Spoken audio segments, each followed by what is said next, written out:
Okay, hello and welcome everybody to our talk today. It's a pleasure to introduce Dr. Nicholas de Cruz to you all. He is a lecturer in sport and exercise psychology at the University of Surrey and a visiting lecturer at the Singapore University of Social Sciences. His research is focused on the psychological, psychosocial issues of sport using cultural sport psychology as a theoretical and guiding philosophy. Nicholas aims to shed light on the cultural differences and similarities that exist in relation to the extant literature and investigate how an understanding and appreciation for various cultural perspectives can shape sport psychology in both practice and academia. Now, in today's talk, he will shift gears and talk about how to keep education relevant and assessments ethical in the light of ChatGPT and talk about authentic assessments.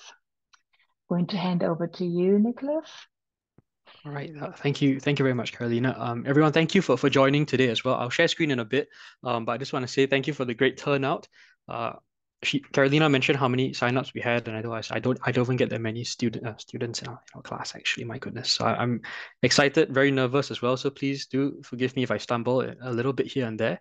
Now with the nature of the way in which I tend to conduct these webinars, I'm turning my head because I've got another screen here, and I'll be monitoring the chat. So if you do have questions as we are progressing, as we are going, please feel free. Don't hold them in. Please let them out, set them free, and we can treat it like an ongoing conversation. So, we don't have to go into that whole lecture mode, and it'll be great that it's a good discussion and hopefully fruitful for everyone here. Now, the caveat there really is, I know that some of this might be a bit of a sensitive topic as well, so I've tried to inject a little bit of humor every so often, and I hope we can take it in that spirit. Okay, so without further ado, I'll get started. If there are questions, I am monitoring them, so please feel free to shoot. Okay, so I think before we get into the nitty-gritty of all the work that we do as educators, it will be good to also set the scene for everyone here because as I understand it, there are many people from different backgrounds and different departments, sometimes I think even different countries. And as a means to kind of gel us all together, this slide was intended such that we have a shared understanding of where the information that I'm going to be talking about is coming from. And some of the first things to consider really with post-COVID-19, how education has shifted so drastically with that digital transformation to what it was and to what it is. And for me personally, I started teaching in a university in 2018. And I realized that in the earlier part of my career, because of COVID, I had actually been teaching in a digital setting longer than I had actually been teaching in a physical setting. And returning to class in 2022 was an incredibly strange experience. It felt very alien, actually. Yeah. Now, the curious thing there with all this digital talk and all these aspects, we seem to kind of also devolve, if I may say so, as a lecturer, into this kind of therapeutic culture where there are so many instances of mental health issues that are kind of popping up every so often, especially around assignment deadlines. And, with the way in which we draft our assessments, it's also having that in mind that are we treating students fairly? Are we giving them fair opportunities to make sure that they have the the space to perform as well as they can, but also that they are effectively challenged. Yeah. And that is where, from what we understand of the literature, and I know there's some students in the audience, so feel free to please, share your honest thoughts if you're open to doing so, that it is a huge jump and transition all the way from college life or your A levels into into university life. Yeah. And are we being fair to bridge that gap? Are the assessments designed in a way that it's supporting students to be honest? I think that's where the ethical elements come in because what I believe in is really how if we are not designing assessments in a way that supports positive behavior in the way that we desire it to be from a higher education perspective, then I think we're not doing our due diligence because if we're asking simplistic questions and getting simple answers, we shouldn't expect anything different. Yeah. So Are there any questions at this time, guys? It's a different audience, and I hope it's not too technical because it's intended to be a practical webinar. So please, again, feel free to shoot across questions, okay, as we go along. It's very quiet right now, so it's very disarming sometimes. And the other part of it here, with regard to higher education, and let me put it this way. I'm using the words of a senior academic, so let's take it that way. We have the teaching excellence framework, the knowledge exchange framework, the research excellence framework. Academics seem to get effed a lot, actually, from that perspective, if I may say so. We're measured by so many different things. We have so many different responsibilities. Teaching forms perhaps a small component of that. And for me, as a member of the teaching and research track, I find myself in a position where no matter how good I am as an educator, if I believe that to be the case, I'm mainly judged by the research and the papers, the grants I produce, rather than the actual teaching that I do, which is a bit of a challenge to navigate. So part of that reason is to showcase elements or examples that I will later discuss about how we can, I won't say balance it, but perhaps find a more sustainable way to have good assessments without breaking the bank, as it were. Yeah, and making sure that we address all these other responsibilities as well. Now, in regard to the culture of assessments, now this is where it gets a bit challenging. We are currently in a bit of a transition phase following COVID-19, and we're kind of going back and forth a bit. We proved, I think, over the various lockdown periods that education could function online. We don't need to go into the efficacy as yet. And online exams, were possible, but we're kind of, moving back towards that whole exam hall kind of setting with closed book examinations. And the question really is this in the interest of supporting, students at a university higher education level? I hated going for exams. It was incredibly strange, especially in winter when everyone is coughing left, right, and center. And, am I really being assessed on what I know, or am I just basically regurgitating information? And I think that's where, we're kind of at the divide. And what I've seen from junior staff to senior staff, there is little consensus as to what is the best or the right way in which we should be assessing students. So from that perspective, what I'm presenting here in terms of authentic assessments is by no means the be all end all. It is one possible example out of many that we can consider. Okay, so we have a question here from Steph. I'm Steve. I'm interested to read the Ecclestone paper on therapeutic culture. This is how our role feels a lot of the time. And I've been a clinician as well. Yeah, so if there are papers here that seem to resonate on certain key things, just I'll show my email in a bit, and I'll be very happy to share that information down the road as well. Yeah. Now, I think this, as I was drafting these slides and I'm putting information together, I started to realize that things became relatively quite personal. And I felt I was kind of almost putting myself, when I put the abstract together, it seemed so much more straightforward. And when I started designing the information, it felt like I was putting myself on under the spotlight, as it were, for evaluation and for assessment myself. And from that perspective, I think it would have been important to share what my teaching philosophy is and where I'm coming from so that you can see how the design decisions are made, whether you agree or disagree, at least there will be a justification and rationale for that perspective. And if you look at the pie chart on the right, what guides my practice as an educator is how I'm focused on it's student-centered, definitely. It's teacher-supported and learning-driven. Now, I use those words very carefully because it's not learning needs, which I don't particularly, feel inclined, but learning driven in terms of in the support of learning, many cases, it might not always feel very satisfying in other aspects in what we know from the literature. If we are sufficiently challenging students where there's a little bit of dissatisfaction, where there's some discomfort, that is where it's a bit of a sweet spot in terms of where students are actually gaining information. And for many of us who are, doing our studies or have done our studies in recent years, reflect back and think of those moments where you didn't have an answer, and when you found it, how satisfied you felt. That eureka moment, that opportunity where, hey, I found it by myself. I made this happen. And I think that's the kind of assessments that I try to design, that I'm going to be suggesting here. Yeah. The other element of my philosophy would be how I strive to embed metacognition into the way in which I teach my lectures, into my seminars, in the way in which I interact with students as well. How I am signposting information. I'm not I'm telling them where it is, but also I'm trying to illustrate the process of how we got there, how we found it, how the decisions led to the identification of key bits of details that are going to be pertinent to the way in which their explanations might be produced. Yeah. And as a sport and exercise psychologist, not every student is going to be a psychologist, that's for sure. Although that would be fantastic. It will be about, am I equipping them with the necessary skills for industry? Because I sometimes feel I cannot in good conscience write assessments that are not going to be effective in helping students be a professional when they graduate. And that comes from my teaching philosophy as well. Yeah. Vicky has an interesting point. Sterling has decided not to go back to pen and paper exams. They've asked us to remove multiple choice exams, but keep all exams online except for a few degrees. I think that's fantastic. And if you've ever marked a written examination paper, you will find that the online assessments are so much more time effective. It's so much more sustainable. It makes things so much more practical and easier from an administrative point of view. And when COVID hit, we were asked overnight to transition all our exams. This was back in Singapore, transition all our exams onto an online format, an open book exam, because we couldn't have students on campus. And the biggest change that we made, honestly, was not in the questions themselves, but in the way in which we decided as faculty members of how we were going to interpret those questions. So it came down to kind of almost amending the marking guides, as it were. Yeah.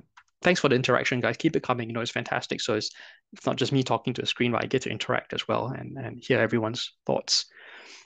Now, where ChatGPT is situated at this point in time, what's interesting, in recent papers, mind you, that in fields of medicine and law, the large language model is able to pass examinations. Okay, so what does that tell us about the way in which we're asking questions? But it was not able to kind of be reflective, to have elements of critical thinking, elements where there are actually practical considerations that are situation based, that are effectively quite unique. And that's where we need to come from, that ChatGPT in and of itself is a fantastic tool to support a foundational understanding, to help augment information, but it is by no means something that can create knowledge. And you've noticed that point at the bottom there, it can assist in information generation, but it is very reliant on the human user to be discerning, to decide. And if we're not moving towards helping students understand that they need to think a little bit more independently about what is acceptable or not, then I think it's a bit of a scary situation that we find ourselves in. Yeah. James has a point here. So in the School of Psychology, we do 2 hours more traditional essay exams, but they are online too. Others are online and timed MCQs. I'm not discounting MCQs by any regard. I think it's useful if it's part of the assessment sometimes. But I've also seen ways in which MCQs have been poorly used. As an undergraduate student, this was in 2012.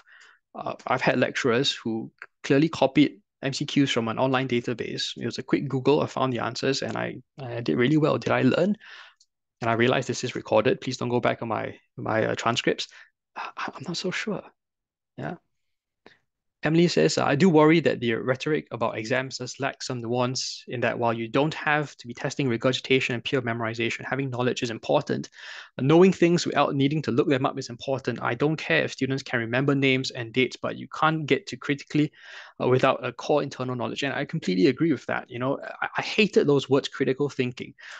Now, I think the challenge here is that how are we helping students understand that? Because if we go back to that earlier introductory slide, the transition into university poses a great deal of challenges and hurdles that students do not feel equipped to navigate. Okay.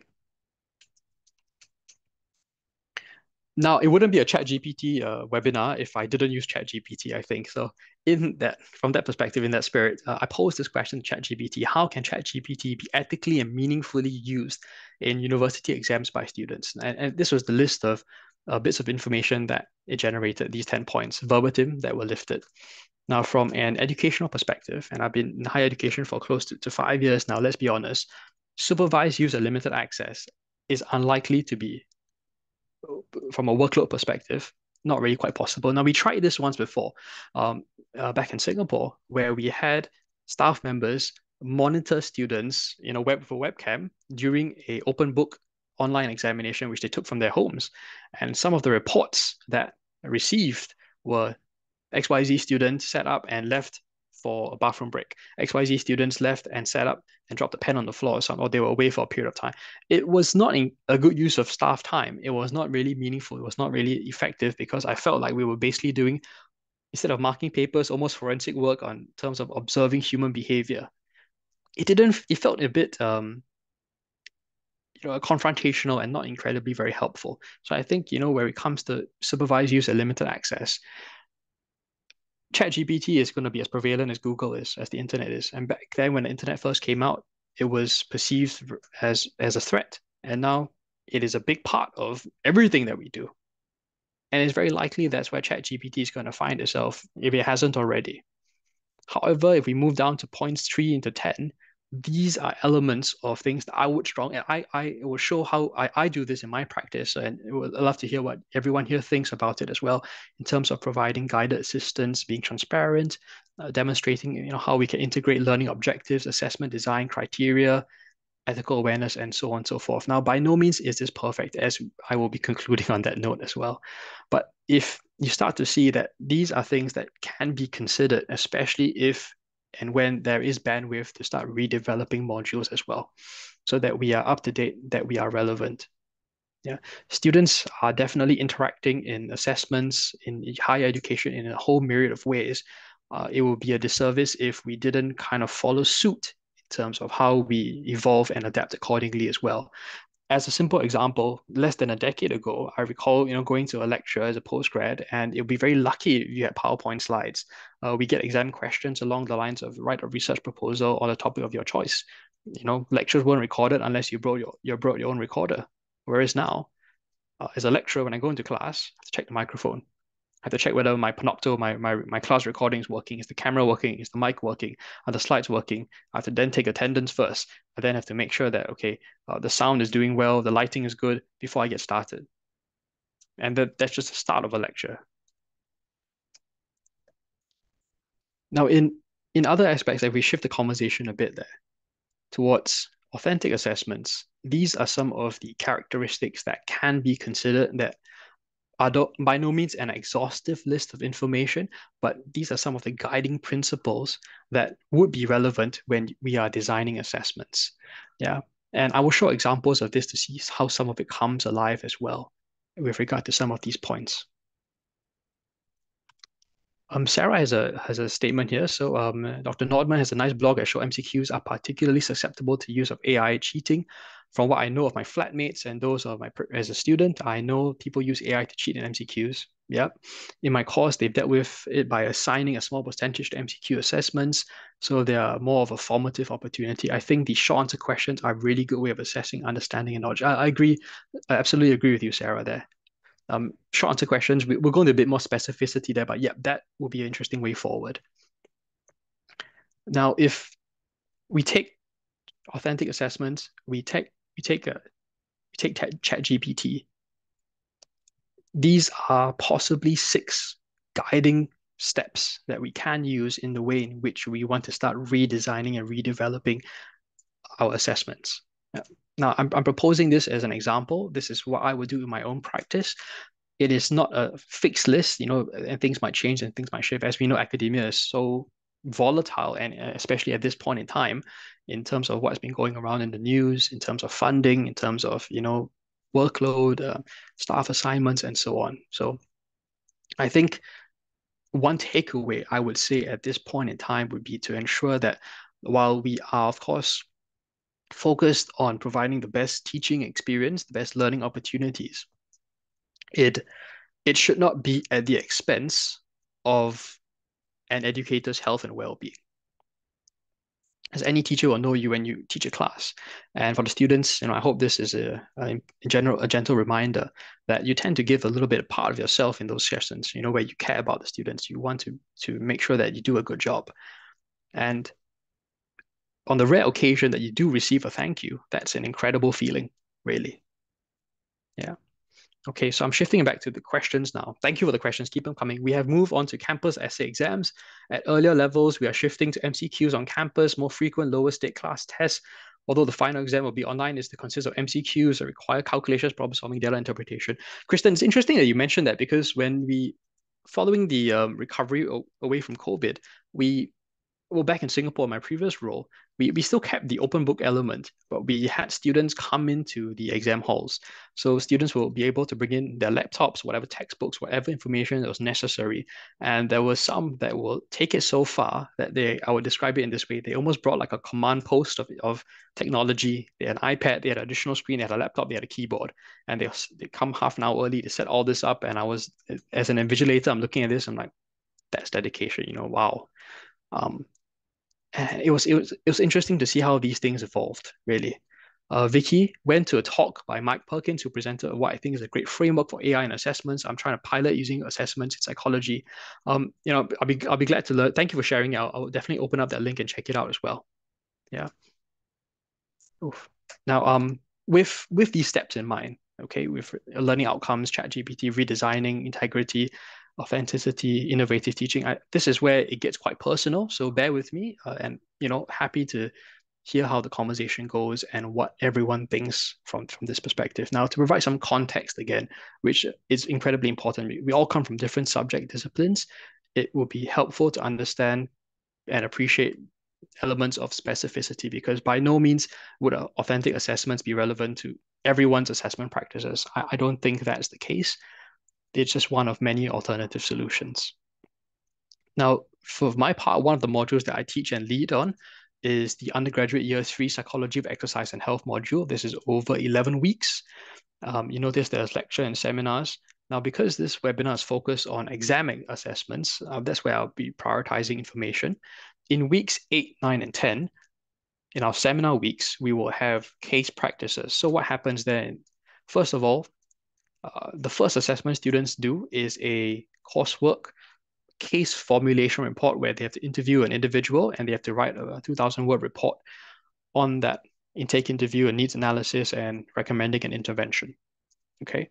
So once we finish that coursework, we then move and shift gear into exam preparation. Now, why is this important?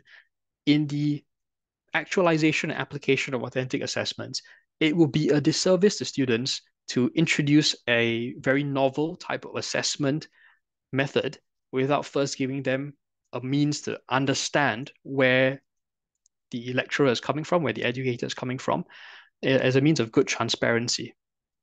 We know that university life and that transition is already incredibly stressful, and it'll be important to consider how we can bridge that gap in terms of what the students' expectations are with what the teaching expectations are of in higher education setting. Okay, and these weeks 8, 9, and 10 is where in my teaching, I take the opportunity to showcase the types of assessments that they can expect for the examination, why it's designed that way, what is expected of them, and how they can approach it. I will be honest though, when I had originally designed this, the biggest thought on my mind, and I've heard horror stories about this because I have had colleagues who have lost their jobs for almost, let's say, crossing the threshold into telling students answers. And that is always a real concern, to be honest. Now, my take on it as an educator is that, if I give students enough time, energy, and effort and information, they don't need to be taught how to attack the examination. That was back, when I first started. But now moving forward, I perhaps might have come to this more, I would say, a balanced perspective where it is kind of managing the aspects of working towards that, forgive me for saying so, elements of student satisfaction with the learning centered approach, with the learning driven approach that I had talked about earlier on as well. Okay. Are there any questions about this at this point in time? Anything I can help clarify before we proceed to the examples?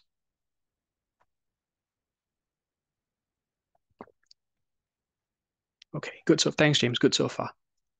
Okay, so now when I mentioned about the scariness, and that was honest because I'm not sure if I'm even allowed to show marking rubrics. So you know what? I went to ChatGPT and I decided to design one based on, I'm a big Harry Potter fan, and I decided to design a concise marking rubric based on the Hogwarts grading scale that we know of. Um, and truth be told, it was fairly accurate. I mean, I would very much love to use this in practice.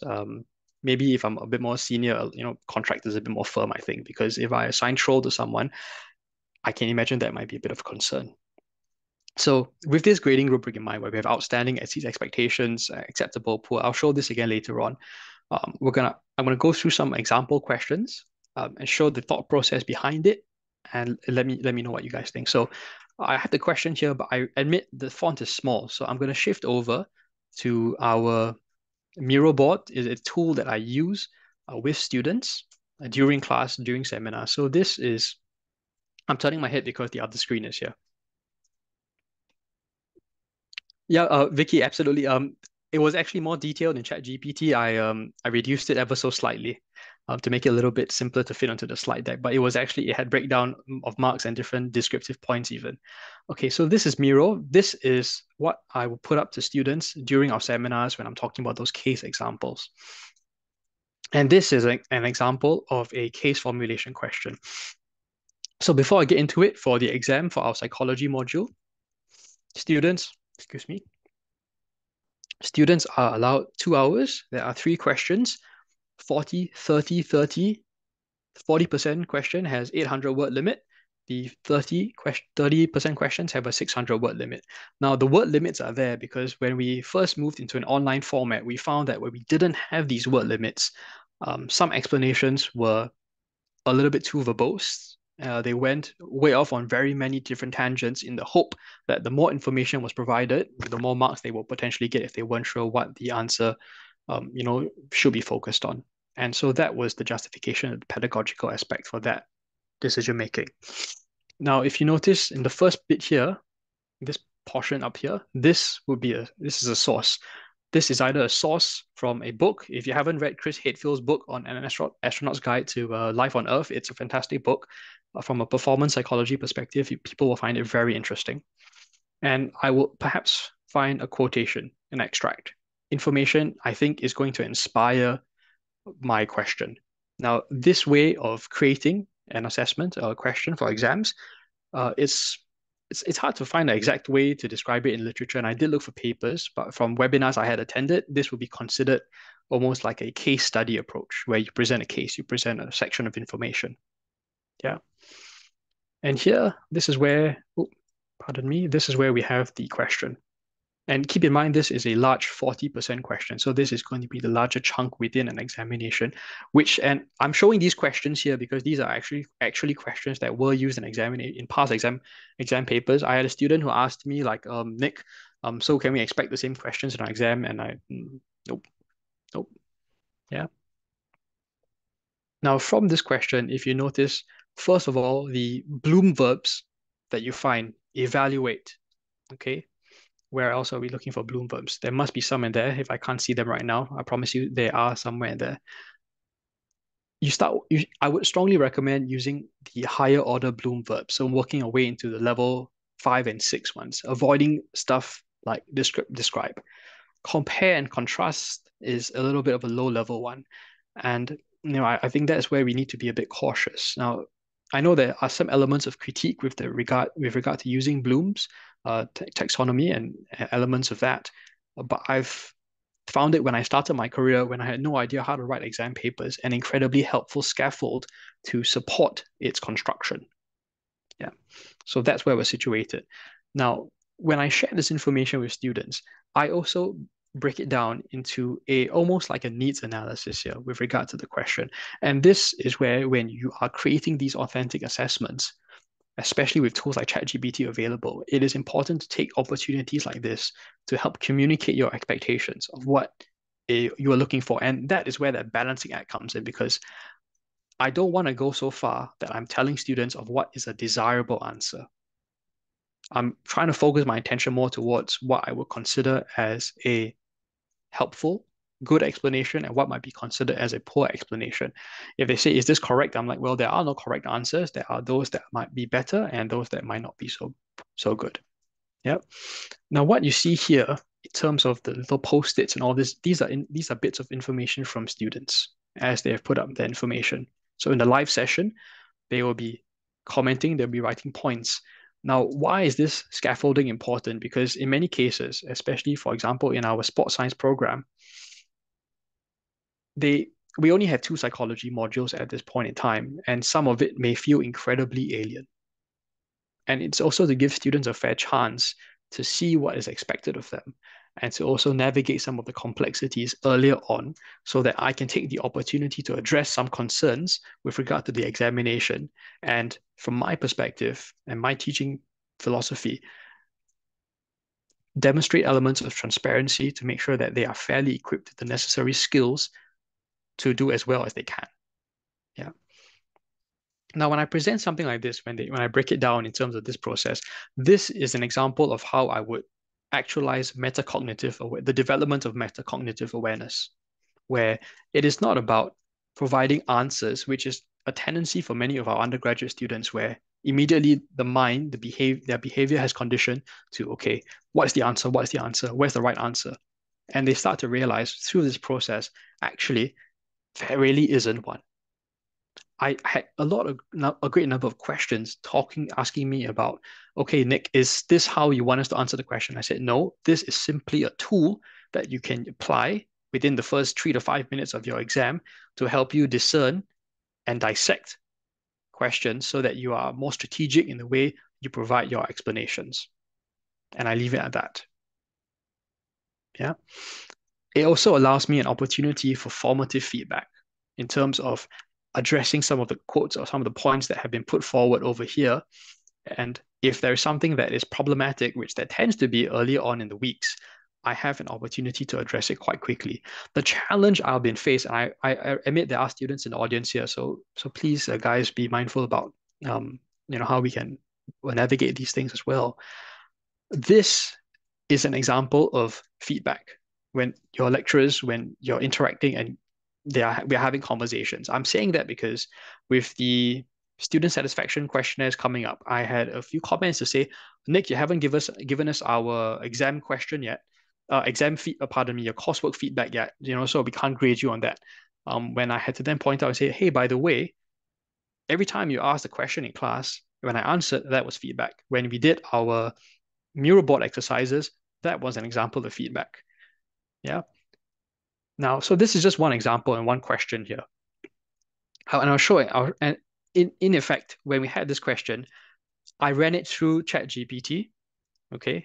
And I'll be honest, guys, I was very afraid of what it was going to generate because it would have been a problem. Okay.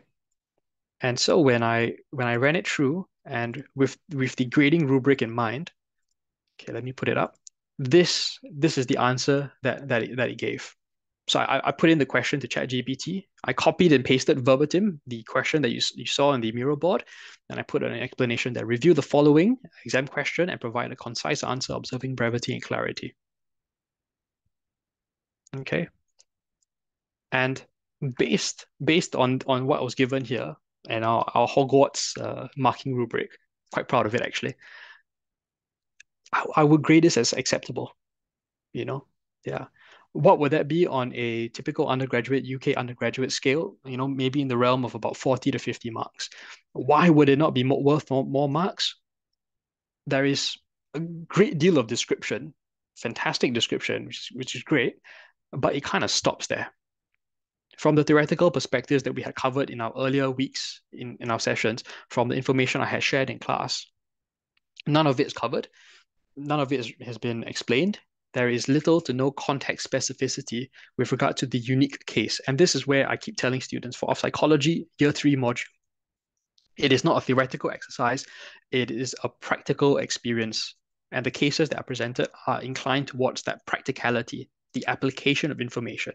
So if it's asking you about motivation, if it's asking you about self-efficacy, and you go into a great detail about social cognitive theory from Bandura, you are very likely to get a 40-ish, maybe. And if the student is satisfied with that, then who am I to judge in that regard? But if you are more ambitious, if you want to do more, then you will definitely need to be a more discerning consumer of information and not regurgitate text. So I think that is where we're situated because, I mean, I know that at this point in time, Turnitin is developing various sort of metrics so that it can not decipher similarity, but it can suspect the percentage of information that may be generated by um, large language models, so like ChatGPT, for example. Yeah. But you can see from the explanation, I copied and pasted this. It seems like a fair response, but that's all it is. It's fair. Now, could I generate the question, make it more complicated? I most definitely could. So what's my takeaway from this? The next time, and keep in mind when I wrote these questions, these are past exams. So this was before the advent of, this was actually kind of during slash almost before ChatGPT was all hyped up. Yeah. When I tweak these questions a bit, I could definitely feel from this explanation, I could make it much more complicated. And if we go back to the characteristics of authentic assessments, much more reflective, much more personal, much more situation oriented. Yeah. I've got a few points here, so let me have a look at it first. So Vicky, I really like the scaffold approach in terms of supporting students to approach the problem. Oh, thank you. Thanks, Vicky. I definitely appreciate that. It was not very popular sometimes. Have I tried putting this to the whole ChatGPT? Yes, yeah, that we did exactly. Um, James, Turn-in tool will be a great introduction to sensitivity and specificity. It most definitely would, So if we're getting too, not similarity, but too many ChatGPT responses, I think after some practice, we'll be quite as educators, you can kind of get a sense of if the answer is too well articulated, it might be a bit problematic sometimes. Helen, oh, nice to see you, Helen. Thank you for joining.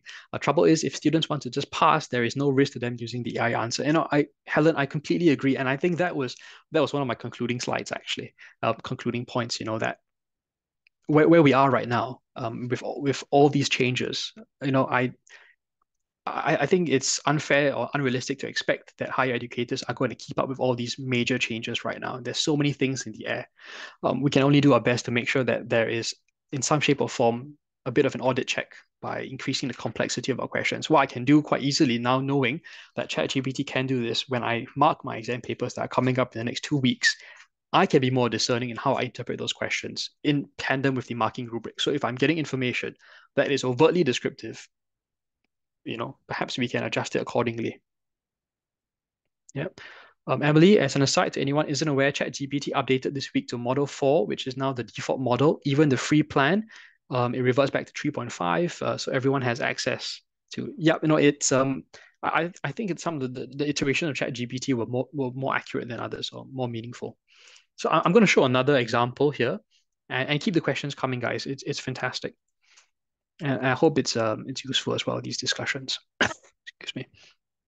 Now, um, can everyone see the new screen here? The new Miro board? It should be a different question altogether. Yes. Yep. Okay. Thanks, Vicky. Thank you, Carolina. So this was another question. Couple of emojis there and stuff like that to make it a bit more colorful. I also color coded it. So basically, post-its that were green, confident, neutral, blue, unsure, pink. Okay. Now, pardon me, similar process to what students were expected to do in terms of breaking down and scaffolding that information. But what I added there was also to insert some screenshots of possible video games based on this question here, which was asking about video games and supporting physical activity among children. Now, when the students didn't do this, it was interesting for me from the perspective when I was standing there and delivering the seminar. It was clear that the first instinct was, I'm in exam mode. I look at the question and I basically make sure I pour out as much as I can onto this document, onto this empty canvas. And that was an opportunity for me to show, hey guys, by the way, if you actually went online, you might get some interesting ideas that you could expand upon. If so let's do it this way. I went into ChatGPT, I typed in, um, list out possible active video games that might be suitable to support physical activity for children. And it gave a list of 10, one of which was Pokemon Go. And I said, with all that internet power available, I say we have to be mindful that we need to shift our behavior and our focus from that exam mode, which we are so conditioned to be part of, to this new open book assessment where you have access to the internet and you should be acting on that access because as your marker, as your lecturer, I'm going to look at this work assuming that you have used all the necessary tools available to you to provide the best answer possible. The lecture was recorded. As we know, if attendance is sometimes challenging, but that was me, as far as possible, being ethical to explain what my expectations are and where they need to be mindful about, as it were. Yeah. Vicky, I think it'll become more and more important to allow students how to integrate large language models into their work. It's quickly becoming something that employers will be allowing, same as being open book, as you mentioned. No, absolutely. I think that is, I mean, we can't avoid it. This is the future, honestly. I have used this in terms of I primarily do qualitative research. I've used it to help generate interview guides. The first couple of drafts are not the best, but it is supported. It has reduced 5 hours of work into maybe 2 hours, which means I have now the bandwidth to do a whole number of things.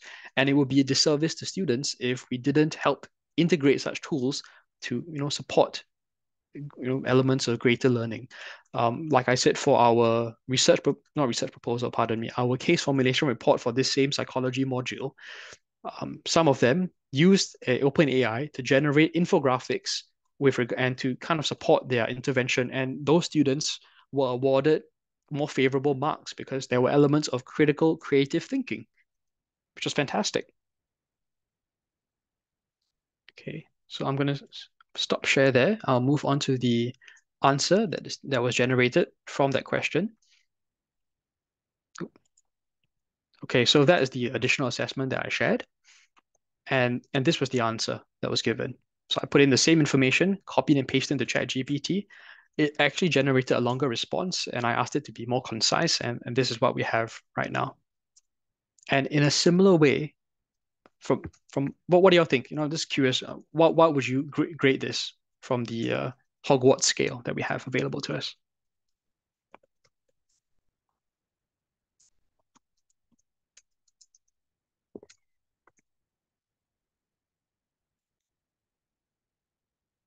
Adequate. Vicky, I agree. And to prove it, so I didn't amend it. That was where I'm at. Acceptable, adequate. Yep. And it's that 40 to 50 range again. Yeah. Which effectively, if this was a consistent behavioral trend, we would be expecting students to then graduate with a third and a second lower.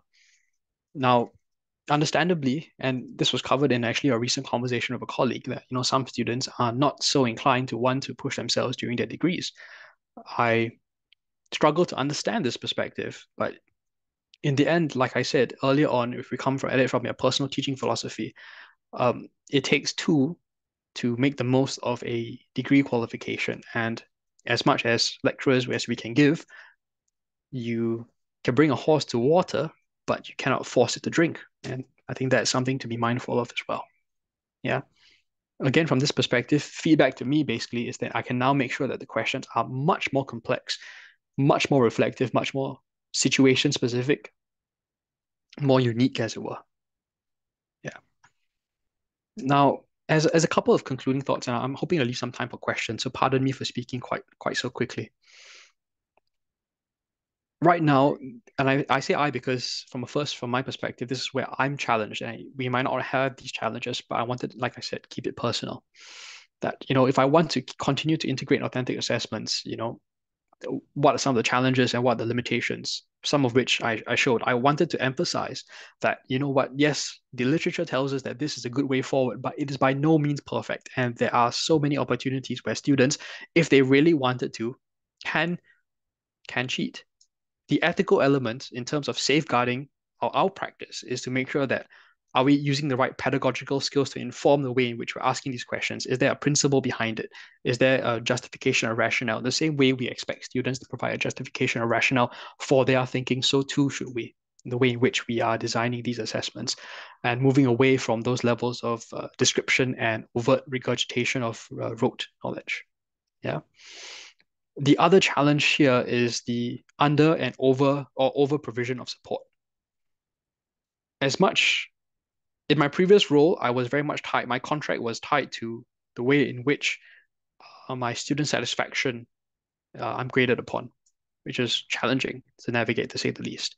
And at all times at the back of my mind, I would be wondering, as I do now sometimes, whether my decisions are guided by, actual educational principles or simply because I need to make sure that students feel satisfied. I think here it's important to also mention that when I was in a position of checking and auditing classes, if there are overt high levels of satisfaction, I tend to become quite suspicious because it would suggest possibly that, that are students being told what the exams are, what to do exactly? Is there elements of academic rigor or lack thereof? Yeah. How might I navigate some of these challenges and non-traditional approaches? I don't have the answers to some of these, and these are things that I would love to discuss and hear what everyone else has to say as well. As academics now, we manage so many different tasks. You're in a physical space, you're online, you're constantly reachable, and sometimes it can be a bit mentally disarming to have all these different responsibilities and different balls and monkeys in the air on our shoulders and not have the necessary tools or appropriate resources to contend with these things. And that is where I would like to leave it at this point in time. Yeah, I would love to hear questions. That's my email over there and Twitter. I thank you for your attention as well. Karina, we made it in time, so that we've got time for questions. Wonderful. Yeah. Absolutely fantastic. Thank you so much. Brilliant. I think there were so many questions already, and you addressed comments, so that was really dynamic. That was really great. But yeah, any other questions? Anything you want to ask, you can ask on camera, if you like, by raising your hand, or in the chat. Up to you. Any questions for? I think Craig had a question here. Yeah. What about test anxiety? The use of online assessment could help reduce student overall anxiety, but possibly the use of AI assessments, anxiety may increase when producing a great answer, as students could possibly feel that they might be pulled up for being too perfect, if that makes sense. No, it absolutely makes sense. And this is where in classroom settings, I don't know, you might navigate this differently. I would show them, if this is an exam question, how I might want to tackle it. And I can say, yep, I can ask ChatGPT to generate the answer, but I will likely, get a 40-ish, maybe, if I'm being optimistic. So I will showcase information, I will showcase the skills, and I will also showcase the consequences if tools are not used in a meaningful way. Yeah. Yeah. Thank you. Thanks for the questions, guys. I'm glad they're coming in. I'm thank you for the positive. It's a turbulent time at Surrey. If you're a staff member at Surrey, you understand what I'm talking about. So the positivity here is incredibly energizing, to say the least. Yeah, Carolina, did we share the slides? I Yes, can share the slides, so yeah. I'm just preparing my message. Yes, we share all slides, we share the recording and everything on our Tile Network website. So I'm going to share the link right now here for you. There's a question. Okay, what is my class size? So for the psychology one I showed, the class size ranges from about 40 to 70. But truth be told, uh, attendance on a great day is 30. On a not so good day is 20-ish. The research methods I teach, we go up to about 140, and attendance, hovers at about 60, 70-ish, and doing those over the semester as well. The recordings, the uptake right now, it's about 20% that watch the class recording. So I find myself in a position where there are many students who are not interacting with the material in a way in which we had originally designed. And I don't have a solution for that, short of, making attendance compulsory.